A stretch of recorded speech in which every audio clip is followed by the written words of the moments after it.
This is Education Insight. I'm Lacey Kendall.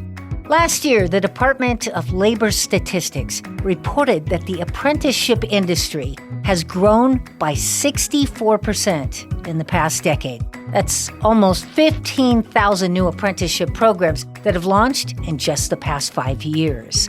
Much of that is due to the explosive growth in specialized technologies from industry to industry. And some speculate that college graduates and community workforce programs are driving the growth, insisting on meaningful inlets and opportunities for students after graduation.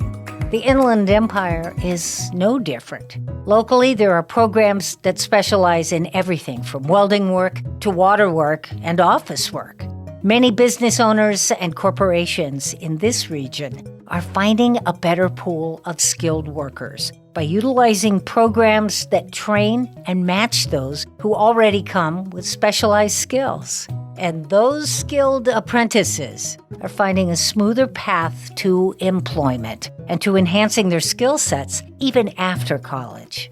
On today's Education Insight, we meet the director of an Inland Empire Auto Group that has developed an apprenticeship program with the help of the Launch Apprenticeship Network. He shares that experience later in our show. Summertime is here, and while many of us are getting out of Dodge, a great many teachers and students are having fun. They're catching up and they're keeping cool in summer school. We'll meet a Moreno Valley teacher and some students who love summer school. Well, most of it. But right now, we're joined by Charles Henkels. He's the executive director of the Launch program, which trains Inland Empire and Coachella Valley businesses to start their own apprenticeship program. Charles, thanks for joining us. Thanks so much for having me here. It's a pleasure to be here, and thank you for taking the time to cover the apprenticeship topic. Mm-hmm. So could you explain for us the work of the Launch program? Yeah, absolutely. So, Launch really it's a partnership. It's a collaborative across our education institutions here in the region. There are a lot of people in our community that literally are putting their heart and soul into developing quality apprenticeship programs for our community. And I'm really happy to be here today because I think within the world of education, apprenticeship is still somewhat of this secluded approach to learning and development. And that's kind of a shame because it's such an effective way for, somebody to start a career. So that's really what Launch is about. So Launch, came about, we've been working in the Inland Empire for the past 5 years, primarily as a support to our higher education institutions that are implementing apprenticeship programs for the first time in partnership with businesses. And so what our role is really to provide a platform, for our businesses, for our schools in the region that are trying to set up these cooperative learning programs where individuals can earn a salary, they contribute meaningfully in a workplace, and they advance educationally at the same time. And that's sort of an easy summary of what Launch does. I got to be honest with you. I'm a little confused, and I think my team is too, as to the actual difference between internships and apprenticeships.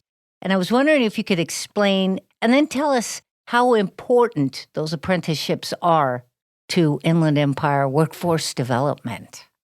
Sure. Yeah. Internship is really the term that has kind of a loose definition. And sometimes an internship can look a lot like an apprenticeship. Sometimes it doesn't.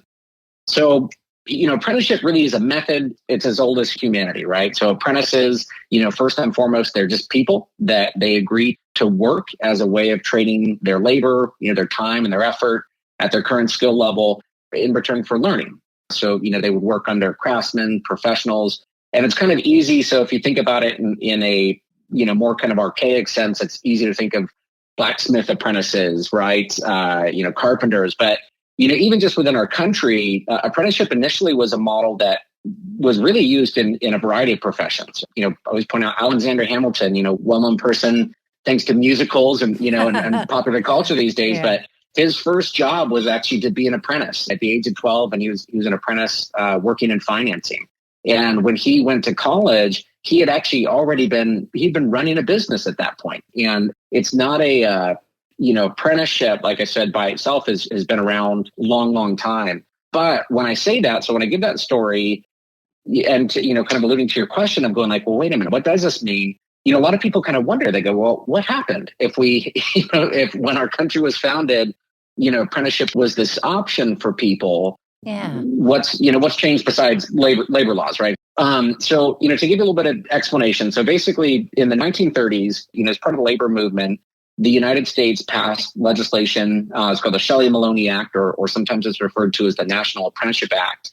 And we have similar, at the state level, California has kind of equivalent legislation that was passed as well. And basically what it did was it set up apprenticeship as a registered system. So apprenticeships, ceased during that 30s. They were not informal anymore, right? To be an apprentice meant you were part of a structured, larger systemic, system. There were standards that were put in place for apprenticeship programs.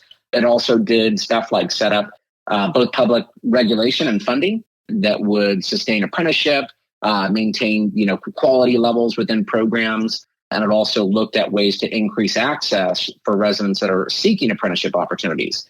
The key thing, though, is it really did this in the building trades. And so hopefully you're kind of picking up already a little bit of a double-edged sword, within that comment was this first act really established apprenticeship within building trades occupations. But at the same time, it left apprenticeship in these other occupations really indeterminate. So, for example, like that, I mentioned that financing occupation, that's not something that was specifically established within that act. And so while the act didn't really discourage apprenticeship programs in different industries, it also didn't really reinforce apprenticeship or provide funding, regulation, structure for apprenticeship in fields like business, healthcare, or, fast forward to today, the information technology, robotics, right? And this is because, really ultimately what the original act did was it embedded apprenticeship within our public works construction laws. So right at the outset of this interview, I kind of mentioned that apprenticeship has kind of been confined from, or at least it feels somewhat separate from education, broadly speaking. And a part of that is because, ultimately most of our apprenticeship legislation and structure really exists within the labor codes, not in the education codes. Now, in the context, so getting to the second part of your question about the Inland Empire, this is a pretty big deal. So, for example, Inland Empire apprentices, we actually make up about 15% of the state's overall apprentices. And the vast majority of those are in the building trades. And so if you look at counties surrounding the Inland Empire, we're actually literally an exporter of construction apprentice talent. We have enough apprentices in our region that apprentices actually go out and they work in other counties. And so like if you look at our region, per capita, for example, near LA County, we're almost double the apprentice count per capita. However, if you talk to businesses outside of the construction industry, just like you'd expect based on our earlier comments, registered apprenticeship is almost unheard of. In fact, statewide, it's less than 1% of workers in all other industries are apprentices. And this isn't a good thing because when you talk with these same businesses, right, they will tell you how hard it is to find qualified workers and professionals. And so the way that I was going to look at it is, both the existence of a, very robust apprenticeship system in the building trades and the relative unfortunate non-existence of a, robust and established apprenticeship system in other fields has had a real impact on our regional economy. At the launch program, does your work respond to current student needs, local business requests, or are you looking at the overall future workforce needs of the Inland Empire? Yes, and yes. Yeah. So we can't afford not to ask all of those questions because ultimately, if you look at it through those users that you just described, so students and local businesses, the truth is they are asking those questions, right? So they're, students have an immediate need. It could be income. It could be getting a raise. Local businesses have immediate needs too. They need to make payroll, each week. They have overhead they have to deal with. And at the same time, they're also balancing all these immediate questions with these sort of long-term questions of, okay, am I in a, for a student career builder, they're asking, okay, am I in a situation, am I going through, something that ultimately is going to help me advance long-term? Do I have a future here, right? Is essentially the question that most students or entry-level workers are asking about the place of business they're at. And then likewise, businesses are looking at the same kinds of questions of, do I have a future here? Where they're looking at, okay, does this region help me? Is my business going to succeed here? Do I have a workforce? Do I have access to a workforce that has the skills I need? What technology is impacting the way that I do business today, and how do I need to be prepared for it? So, practical ways that we look at this, for example, is in a lot of our occupations where, they're hands-on kinds of skill sets. We also try to ensure that we're embedding technology, within that pathway, learning technology within that pathway. So learning how automation, for example, is impacting manufacturing processes or logistics and supply chain, and really equipping early workers with skills in a kind of rapidly changing environment.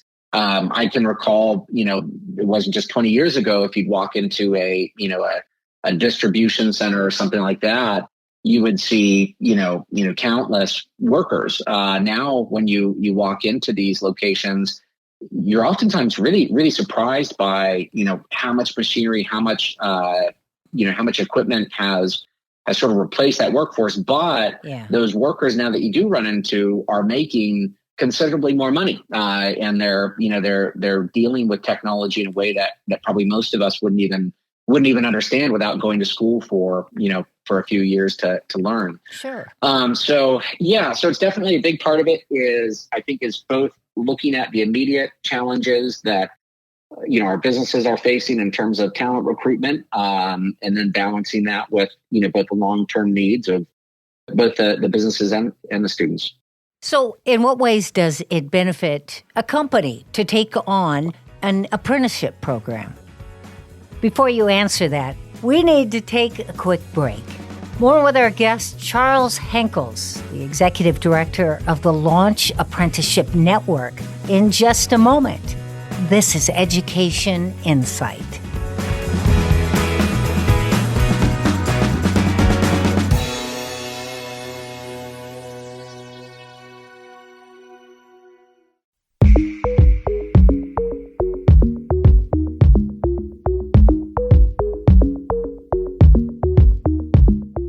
Welcome back to Education Insight. Today we're discussing the recent 60% growth in apprenticeship programs in the Inland Empire. The Launch Apprenticeship Network connects colleges, workforce development boards, and school districts to train businesses and apprentices for matches that make building the Inland Empire and Coachella Valley workforces more efficient. Executive Director Charles Henkels joins us by telephone. Charles, before the break, I asked, in what ways does it benefit a company to establish an ongoing apprenticeship program? All right, so we really focus on the concept and model that apprenticeship best serves businesses if apprenticeship remains simple, right? So businesses should have an easy time finding apprentices in the labor market. There should be a low threshold of entry for a business if they offer a meaningful paid work-based learning opportunity, right, for community residents. Those are the kinds of things where we want to have supportive systems in place for those businesses.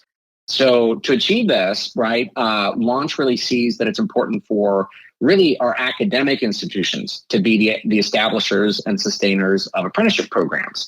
And then for businesses to be partners. So both, as partners, they're both benefiting and contributing to the region's talent development strategy, but they're not ultimately the only ones, responsible for it.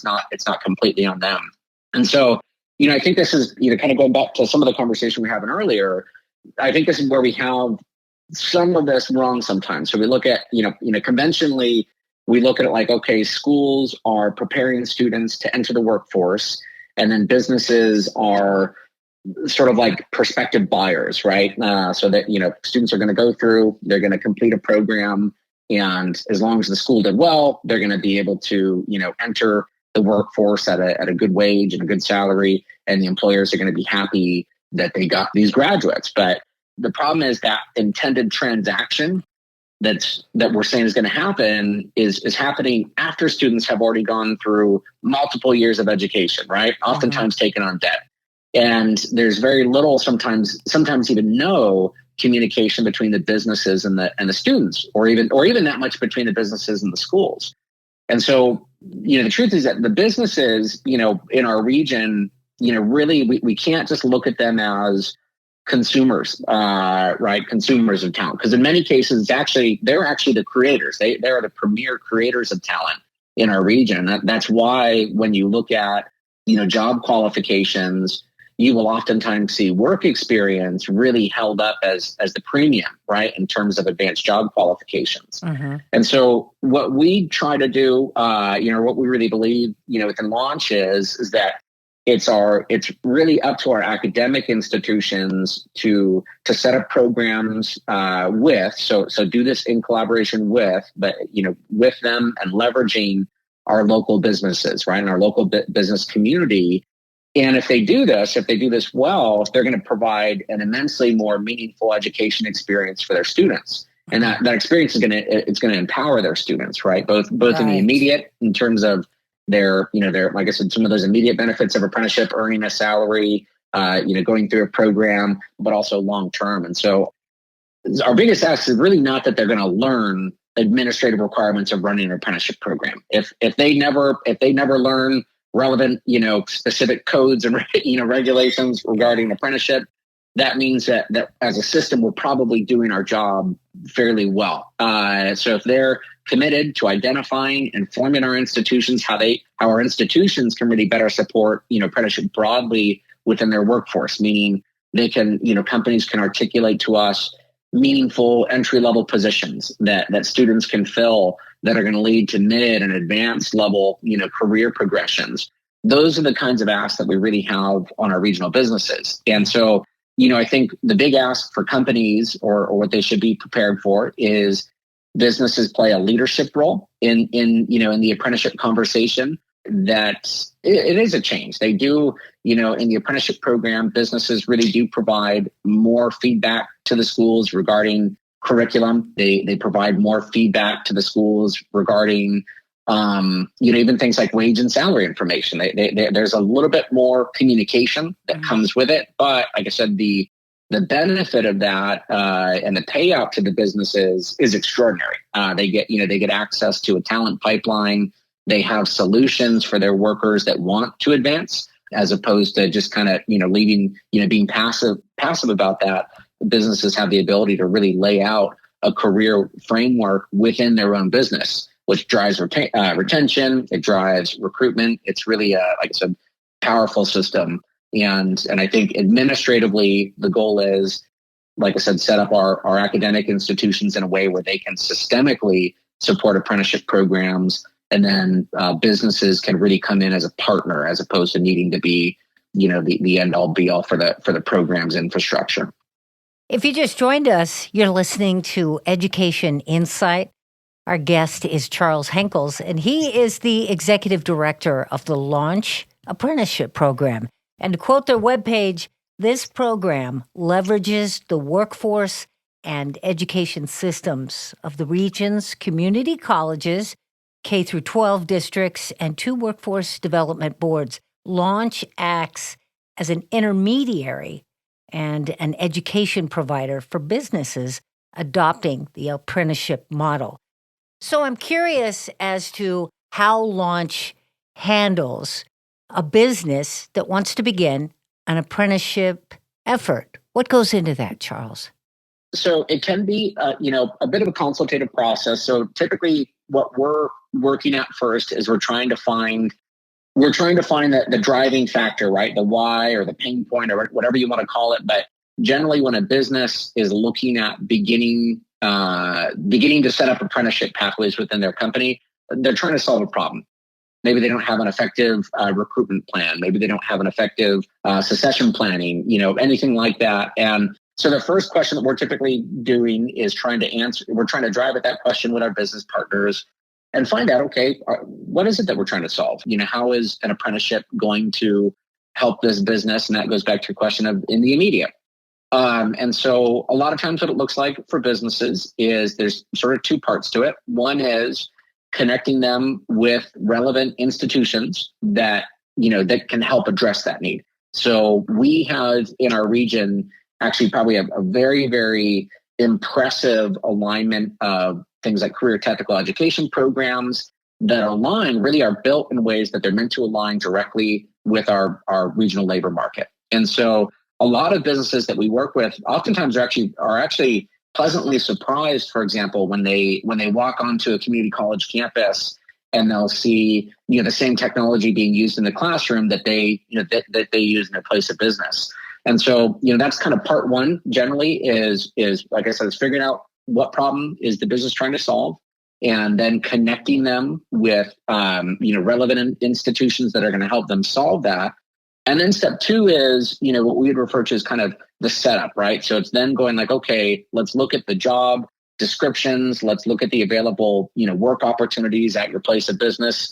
And let's create a pathway. Let's look at how someone could meaningfully, if they entered, for example, at one of those entry level positions, how do we get them qualified, over the next couple of years to advance? And that's, from a, kind of basic framework, that's what an apprenticeship program looks like starting out. Yeah. Now, the other thing that we do, though, is we don't tend to approach our businesses just one at a time. Businesses really benefit by working at this through a cluster or a collaborative approach. And so here in the region, we establish regional apprenticeship committees that are composed of our business partners. And what happens is they get together. So it's kind of a multi-employer type of model where multiple companies will work together in terms of defining and articulating apprenticeship pathways within professions in their industry. And what this does is there's kind of a double win out of this. Again, is that for the businesses, it allows them to have a broader talent pool, because what it does is it aggregates those needs, right? So if you have one business that is seeking to hire 6 people, it can be very, very challenging for an institution such as a community college to, craft a program just for those 6 people and for that entry point. But if you have 15 businesses that all need, 6 people, 10 people, all of a sudden you have, the capability to very much establish a broadly serving program where you can build cohorts, you can really kind of address that talent need more systemically. So that's the other, I guess, kind of the other side of it is one is getting that program set up at the business, but also getting that business plugged in a way where there's an effective, like I said, kind of long-term collaborative across our businesses. And then for the students, it really pays off, and the job seekers, it pays off because it also provides some portability of that credential. So, more businesses are familiar with what the program is about, what individuals that go through it achieve, and it helps them in terms of, like I said, just kind of from a career qualification standpoint. Let me ask you this. In broadcasting, my field, and I'm sure in a few other industries, a real resistance to offering apprenticeships has developed over the last few years. And managers are saying they worry about the liability of having a student or non-employee working in the building. So my question is, what's the truth to that? And how do you address those concerns with business owners? Sure. So I'm glad you were asking this question, because it is one of those areas where when we're talking about internships, apprenticeships, all these things, it's very easy to have a misunderstanding. So with apprenticeship, what happens is apprentices are employed by the businesses they're apprenticing at. Okay. And so they do become employees. They're paid a salary by that business. And so some of those concerns are addressed just with that. Now, when I say that, I recognize that we're also kind of creating a new concern, right? It's just like, okay, wait a minute. Mm-hmm. Now I just went from the liability of having a non-employee working in the building to, you're telling me I need to hire someone. Right. And so there's a new complexity, right, for the business there in terms of hiring new employees. Now, some of the practical ways that we address this. So one is, every business typically has entry-level spots. And I think what a lot of businesses discover is those entry-level positions can actually be great starting points for apprentices. Because most people have to go through a an experience of getting oriented to a company, getting oriented to an industry, in the context of, learning a profession, right? And so with our business partners, a lot of the ways that we address that initial concern is we try to do a very effective job of surveying learning entry points, knowing where we can have apprentices that are still relatively new in terms of their learning, their skill level, their education level. We try to make sure that we have identified well where those entry points are at that business. The other thing that we try to do is we also try to prioritize any kind of meaningful credentialing, licensing, anything that from a technical standpoint, right, qualifies someone for that entry level position. We also put that up front. And so one of the things that apprentices experience that's kind of unique. So when they go through a program, instead of taking, hey, finish your general education up front and then, then start in on a major or start on a program of study, for apprentices, it actually feels quite different. So apprentices end up taking very technical courses right out of the gate. Sometimes, like I said, credentialing, licensing kinds of courses that, that really fix them up so that their employer partner doesn't feel like they have a liability, really feels like they have an asset, that's there on the, either at the job site or at the facility, the work location. So like I said, that's kind of the process. For the business partners, it's a undeniable fact of reality that at some point we've got to hire people. And so it's really about figuring out the most effective way to accomplish that. And like I said, I think one of the things that doing that kind of multi-employer structure allows us to do as well is that we have found there are some businesses that are capable of hiring many entry-level workers. And if they're partnered then with multiple businesses within the network, what happens is those places that usually from a economic standpoint, you see them as, oh, is this a dead-end job or something like that? What it actually allows us to do is to kind of leverage those entry-level positions in an aggregated business market where people can complete the learning that's contained in those entry-level positions and have a plan for moving forward into higher level occupations.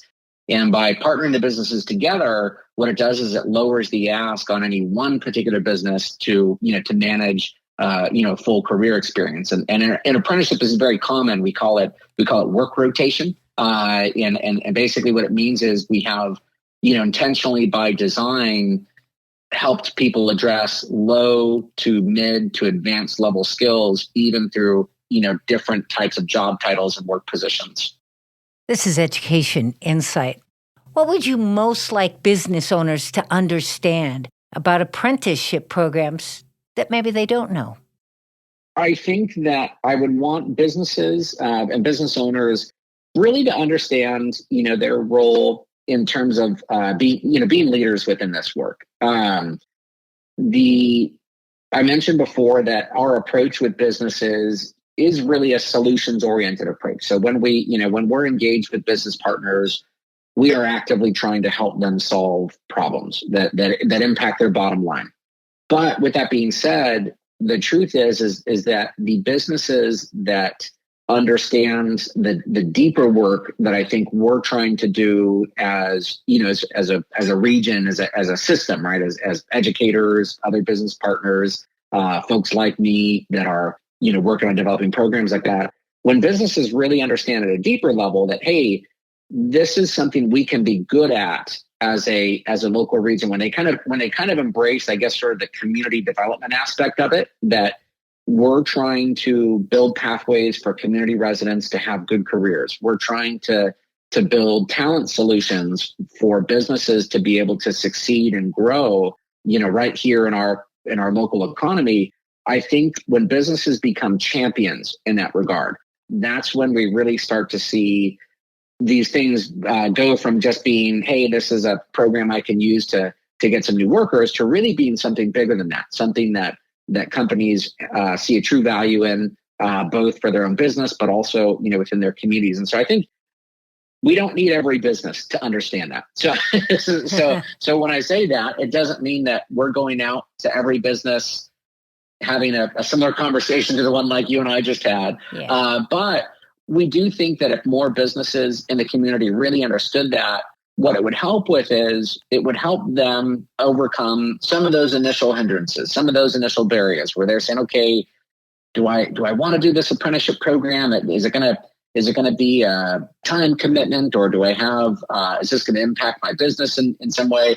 I think if they could really see, like I said, kind of the broader impact that this is going to have, not only just for them individually as a business, but also just in general, making our communities better, then I think it really helps push past just some of those initial, really small barriers.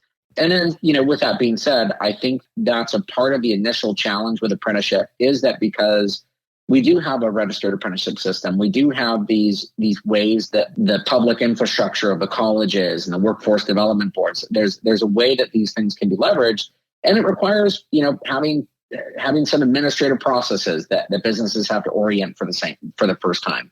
And so there are these little hurdles, there are these little barriers, but like I said, ultimately they're pretty easy to overcome once you realize what you're getting for it. So that would probably be the biggest thing we'd hope business owners could understand. Charles Henkels, the Executive Director of the Launch Apprenticeship Program, joining us today as we discuss apprenticeships. Charles, thank you so much for taking our call and joining the conversation today on Education Insight. Thank you so much. And I probably should have said the easy way to find us is to go to launchapprenticeship.org.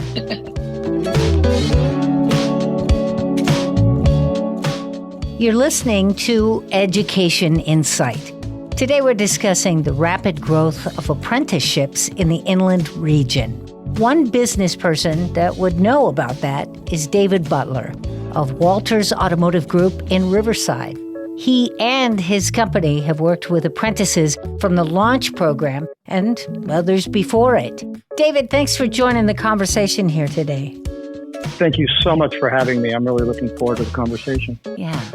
Could you explain your company's work with the Launch program and probably before that, the work you do as a service director at Walters Automotive Group? That is an amazing question. So what my responsibilities here at Walters Automotive Group are is I am supporting all the service departments for our dealerships. That can mean facilities, that can mean HR-related issues, process, expansion.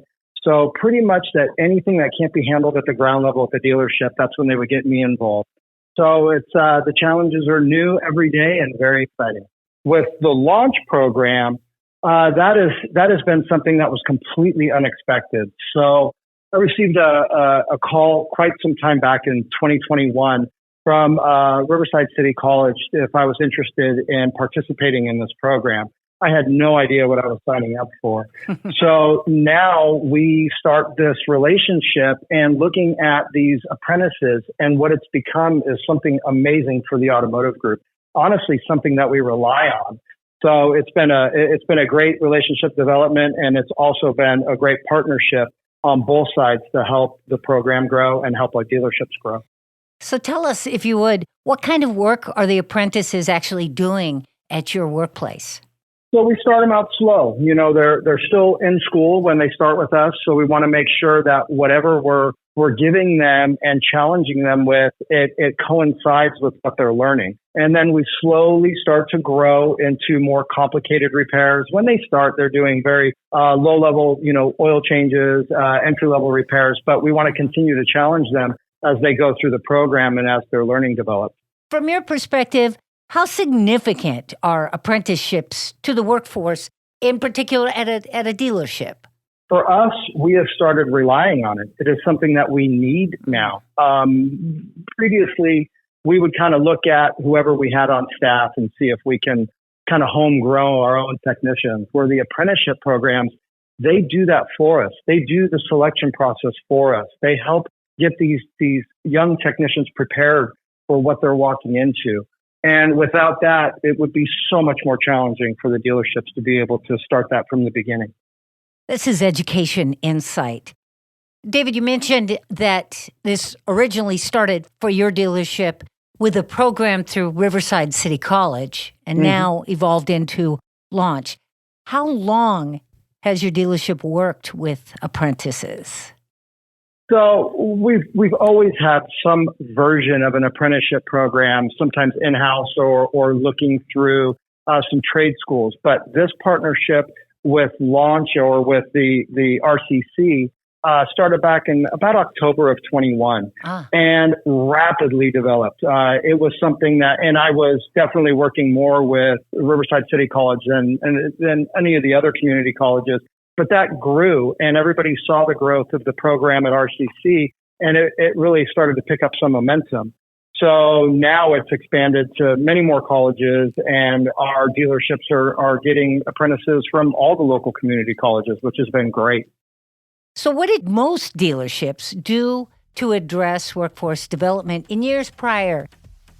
And before you answer that, David, we need to take a quick break. Our guest is David Butler, a Riverside Auto Dealership Service Director that serves as a major client of the Launch Apprenticeship Network. More with him and our discussion on apprenticeships in just a moment.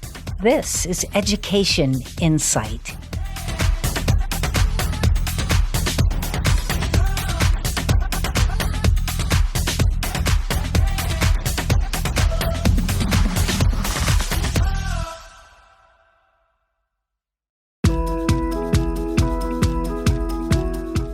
Welcome back to Education Insight.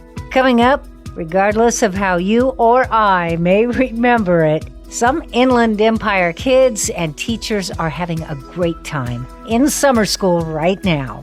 We'll introduce you to them in just a bit.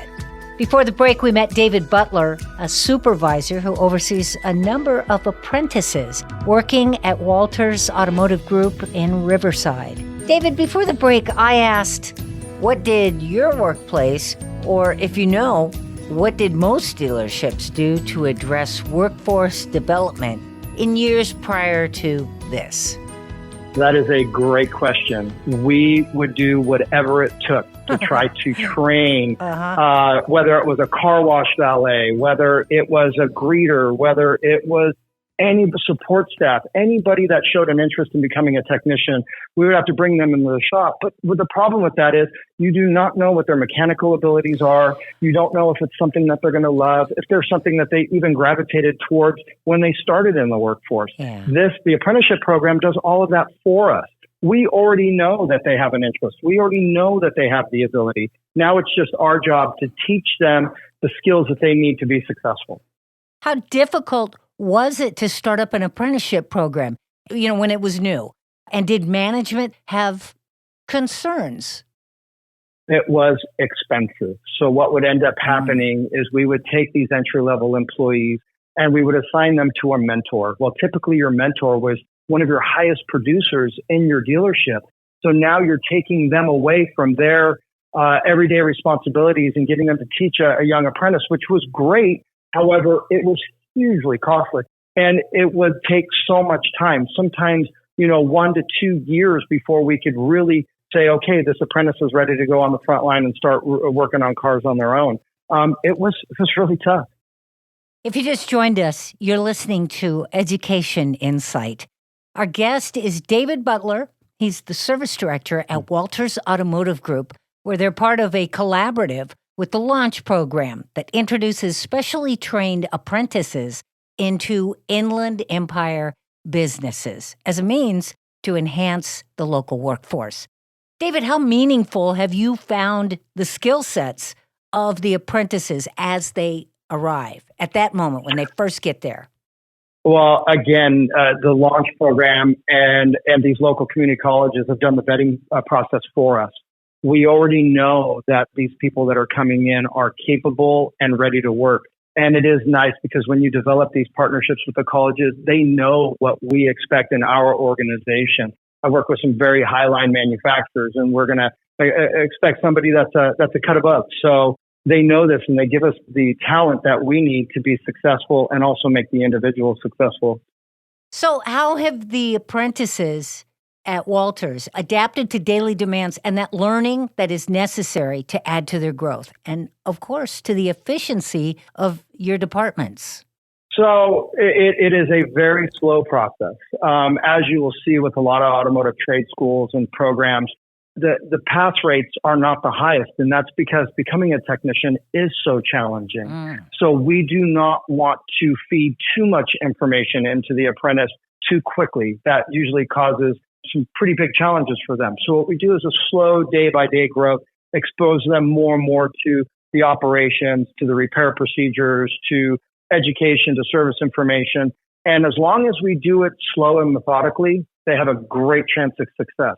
Now, going back to school or to the local community colleges and then coming into the workplace and being able to apply what they've learned has been really one of the best benefits. There are other Inland Empire businesses, I'm sure, that are listening and are curious about beginning such a program in their companies that may be concerned about where struggles lie in starting up this kind of a program. So tell me, if you will, we've talked about the learning that the apprentices are doing. What did your business have to learn as part of the process of making it work? So it starts with ownership, leadership. They have to see the value in the program because it does take time from their managers to commit to something like this. It does require them to go out and visit the local community colleges and meet with some of the educators. So if there is a commitment from the top down, you will be successful without a doubt. But if there's apprehension, if you're not sure that you can trust your local community college or the launch program, then it becomes a little bit more challenging. So I would say definitely step one, find somebody that's willing to champion the program and commit to it 100%. This is Education Insight, today exploring apprenticeship programs in the Inland Empire. From your perspective, how valuable are programs like this for the actual apprentice? So I got to tell you, there is a huge disconnect right now. And I know I'm not saying anything that a million other people haven't said, but our young workforce that's walking in for the first time for a job, they do not understand the expectations that we have as an employer. And it's a little bit surprising to them. So with the apprentices, what they are developing is a clear understanding of what the employer is going to expect from them, which we cannot get anywhere else right now. So that has been hugely helpful for us. Could you describe the most significant experiences that students receive in apprenticeships like that at Walters Automotive? Experiences that they could not obtain in a classroom or a college lab? Oh, wow. So college labs are a controlled environment, and they're predictable. The automotive industry is anything but predictable. When they walk into these dealerships and they see anywhere from 100 to 200 service vehicles parked in a back parking lot, we have 40 or 50 technicians that are driving these things all over the place. The equipment, everything, it's so new and exciting for them, but it can be a little bit overwhelming. College labs would never give them that experience. It's going to give them the theory and the understanding of what they're working on. But I think it's critical that they actually get in the workplace and see what this machine looks like on a day-to-day basis. What key message would you like more business owners to understand about the overall effect of having an apprenticeship program like yours? Well, if I'm speaking to an owner, I'm going to tell them that this is a huge cost savings for them. And that's something that, typically is not discussed when we're talking about education and the employer. There is so much time spent by their manager trying to recruit the right people. And let's be frank, sometimes they don't. And now they have to go out and they've got to look in the workforce again. Again, the apprenticeship program does the vetting process for you. So if I was speaking to my owner, I would definitely focus on the time saving of my managers. Do you believe that apprenticeship programs are meaningful and will be going forward into the future for the growth of workforce here in the Inland Empire? It is amazing to see what has happened in our organization. So all we've talked about today so far is automotive apprenticeship. However, this has opened up the door to all of our departments. I mean, we just hired a filing clerk through the apprenticeship program that wasn't necessarily in the automotive program. They were in a different part of the program. So now it's opening the doors. When my controller is calling me and saying, hey, does anybody in launch have a candidate that I can hire as a file clerk? I never thought in a million years that would be something that we can fulfill. But now we've been able to do that with this partnership. David Butler, the service director at Walters Automotive Group, where they are part of a collaborative with the Launch program that introduces specially trained apprentices into Inland Empire business as a means to enhance the local workforce. David, thank you for joining the conversation here on Education Insight today and helping us to understand the business perspective. I really appreciate you having me. As we approach the hottest part of summer, 3.3 million American kids and adults as well are thinking about final exams and projects that are due for summer school. This week, a couple of summer school teachers and students called in to describe their summer school experience here in the Inland Empire.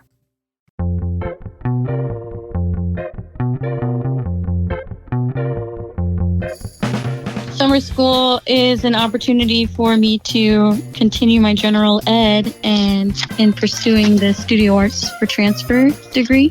What I love about summer school is that we get to play basketball. The greatest thing about summer school, in my opinion, is the short length of classes that we take is so condensed with the work that we have, and that with summer school, we're not able to take so many classes at a time. We're only allowed no more than 2. So that's the greatest thing I love, so I can still enjoy my summer. I was able to take a fast-paced 5-week program in astronomy, which was great. I really enjoyed learning about space in this way. My teacher used to work at NASA. He was really, really gracious in offering all of his knowledge. I also love the field trip. We went on a field trip to SeaWorld and the California Science Center. I think it's more fun for students that are there in the summer because they're a cohort of students, right? A lot of the students who are there for summer school are there often, and they're there with the same group of students. So they're really able to deepen those bonds with their peers, along with being able to really spend time together doing things that are both in the classroom, but then they often come down to the Student Activity Center and spend time with me making pots and allowing them to really be able to make friendships that last a lifetime. I'm doing a research paper on my life. And one of the greatest things that I learned this summer is to really how to focus on myself and how to better myself as far as mentally, socially, physically, and financially. That's what my paper is about. So it really allowed me to dig in and research every area of a person's life that applied to my own, so that I'll be able to help myself and others. The first part of summer, we were learning a lot of undiscovered parts of the ocean. And then the second part, which we're doing now, is we're learning a lot about our solar system, the universe, outer space, the ins and outs of our planet and other planets as well. What I like about learning in summer school is math. The one thing I don't like about summer school is reading.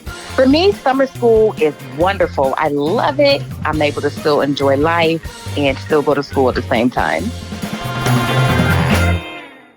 And that wraps up another edition of Education Insight. Thanks to the program and business leaders, the teachers, and summer school students who joined us today, and to those of you who've been writing with great suggestions for stories that we should be covering. If you have an idea and you haven't written to us, do so. GIAtogether.org. I'm Lacey Kendall for Education Insight. Thanks for joining us. Education Insight is produced in partnership with KVCR San Bernardino. Our executive producer is Jacob Poor, and our production engineer is Tyler Veazey. Alyssa Silva is our production assistant, and Lacey Kendall is your host. Support is provided by Growing Inland Achievement, working together for inland education and economic success. And by College Futures Foundation. Do you have questions or suggestions for the future topics we should be covering? Write to us at educationinsight.org. Join us again next time for Education Insight.